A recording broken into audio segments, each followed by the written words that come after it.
have you, huh? Let's cut his fucking head off. The story begins in the shadows of a cold night. Louis Burke, a top-tier Canadian police officer, moves through the streets with the silent precision of a predator. He isn't just on a patrol, he's tracking a monster that has eluded the law for far too long.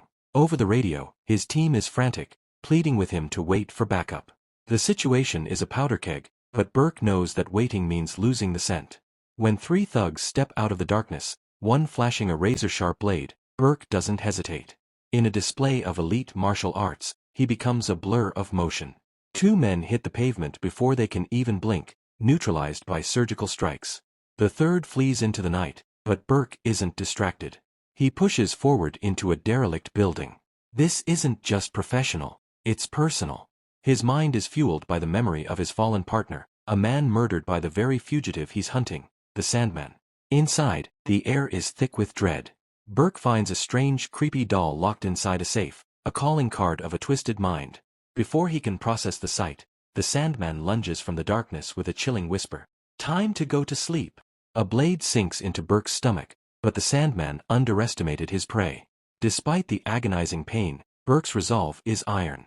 He levels his weapon and fires, ending the Sandman's reign of terror with a single shot before collapsing into his own blood. 16 months later, the scars have healed, but Burke is called back to action. He is summoned by the Attorney General, Tom Vogler, and prison officials. The mission is grim. Harrison State Prison has become a slaughterhouse. An assistant warden and multiple inmates have died under mysterious, suspicious circumstances. They need a man who can survive in hell and find the truth. They need Burke to go undercover as an inmate, a ghost in a cage of killers. The plan is as brilliant as it is suicidal. Because Burke is from Quebec, his face is unknown to the local syndicates. He is a ghost in the system. To keep him tethered to the world of the living, a lawyer named Amanda will pose as his wife, his only lifeline in a place where mercy doesn't exist. Burke accepts the mission with a stoic silence, knowing that once those steel gates close, he is truly alone. The welcome to Harrison State Prison is a cold slap in the face.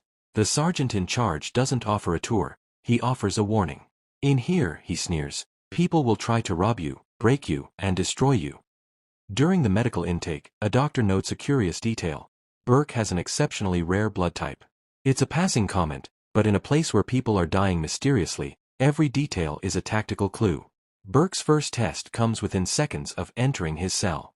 His cellmate, a hardened predator, demands a $500 tax, just for the right to breathe.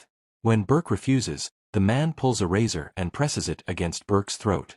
Most men would freeze. But Burke isn't most men. In a blur of motion, he disarms the man and puts him in a crushing chokehold, asserting total dominance. Bottom bunk, Burke commands. The hierarchy has been rewritten. The tension follows him to the dining hall. A Latin gang member corners an inmate named Hawkins, brandishing a sharpened fork.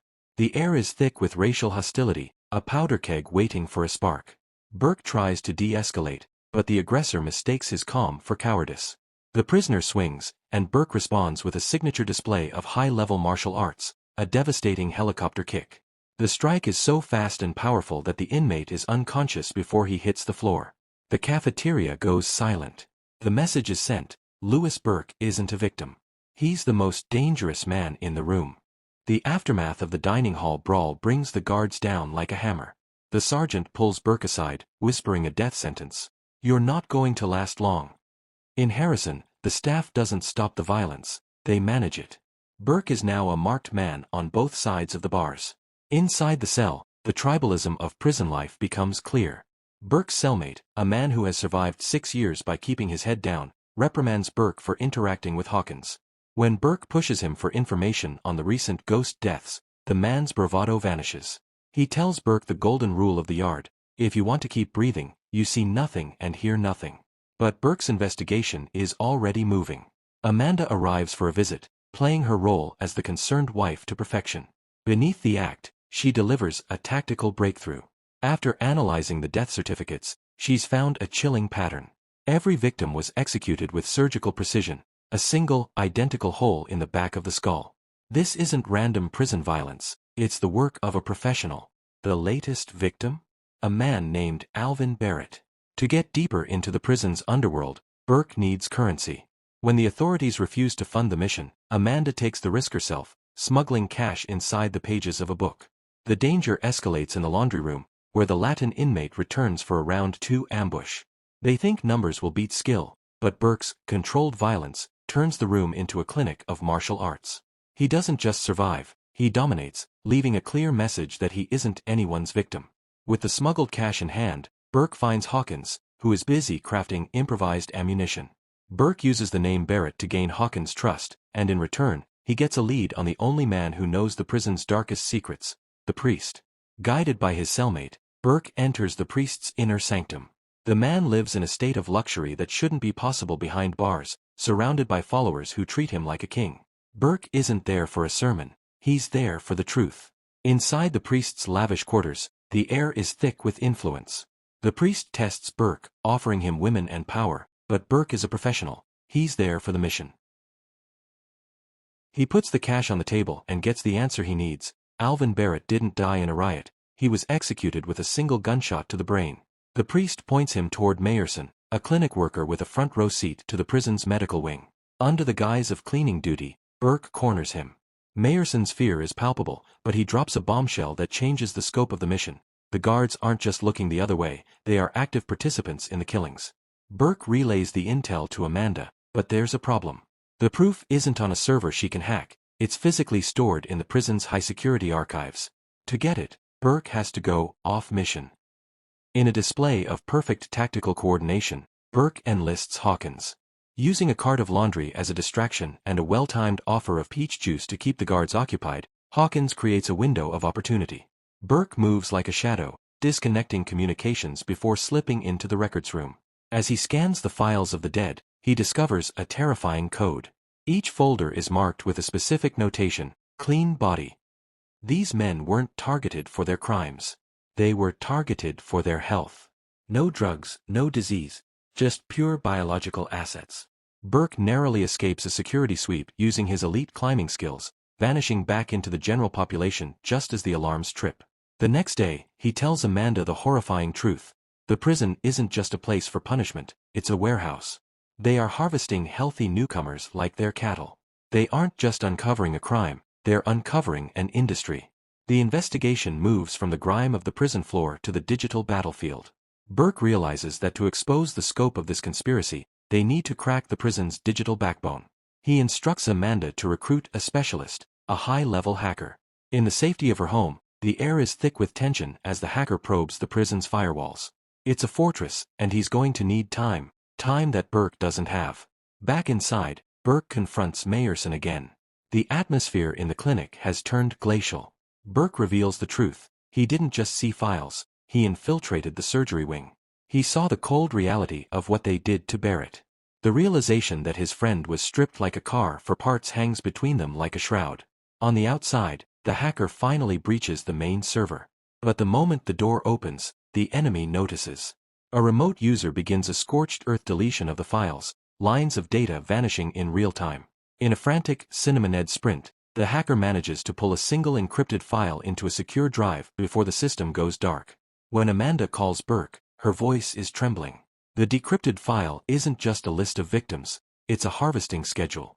Each name is tied to a specific date and time, a countdown to a systematic execution. But the final revelation is the most chilling. Burke's own number has been moved to the top of the list. Because of his rare blood type and peak physical condition, he is the next specimen. Two professional assassins, disguised as inmates, storm into the darkness of Burke's cell. They move with lethal efficiency, instantly killing Burke's cellmate to leave no witnesses. One lunges at Burke, a serrated blade aimed at his vitals. They think they've caught a sleeping man. They're about to find out they've walked into the cage of an apex predator. The assassins thought they were hunting a sleeping victim, but Burke was coiled beneath the bed like a spring. He strikes back with the deadly precision that has made him a legend, but the victory is bitter. His cellmate bleeds out in his arms, a victim of a system that treats humans like spare parts. The guards arrive, but they aren't there to investigate. They're there to clean up.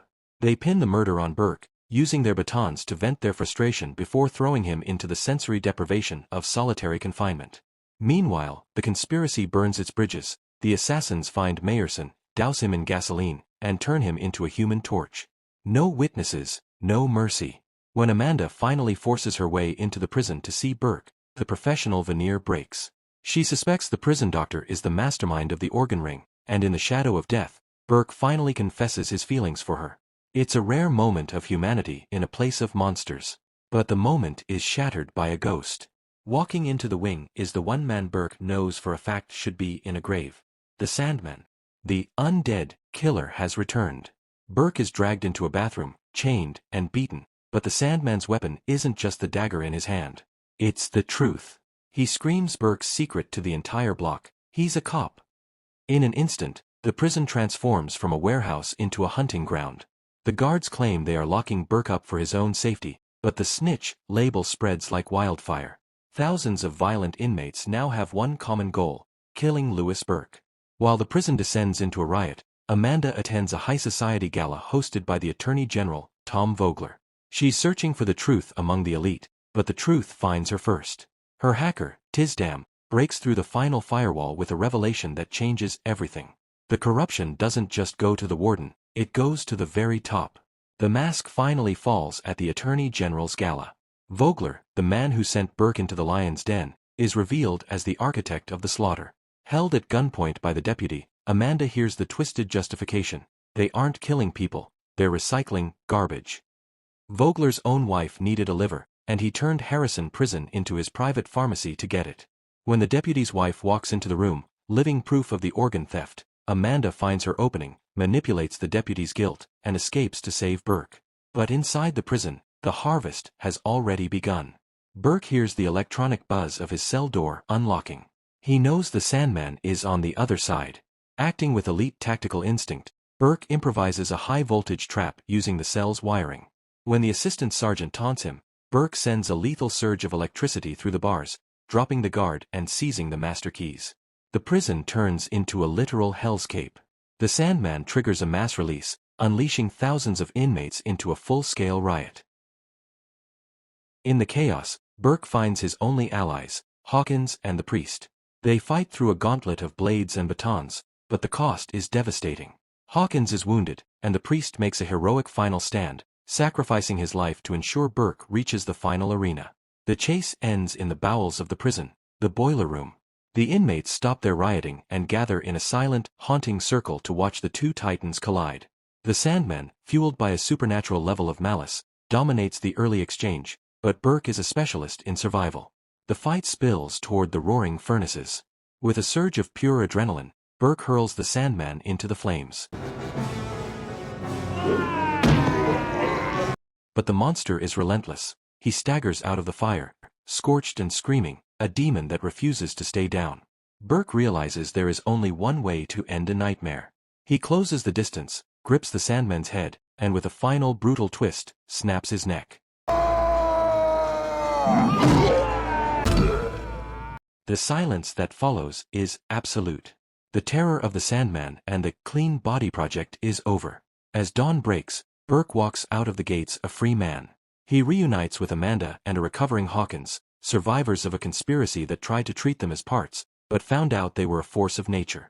Louis Burke went into Harrison as a victim, but he came out as the man who burned the system down. It goes to show, never try to harvest a specialist. If you enjoyed this breakdown of Death Warrant, hit that like button and let me know in the comments which 90s action classic I should cover next. I'm your host from Cinemaned, and I'll see you in the next one.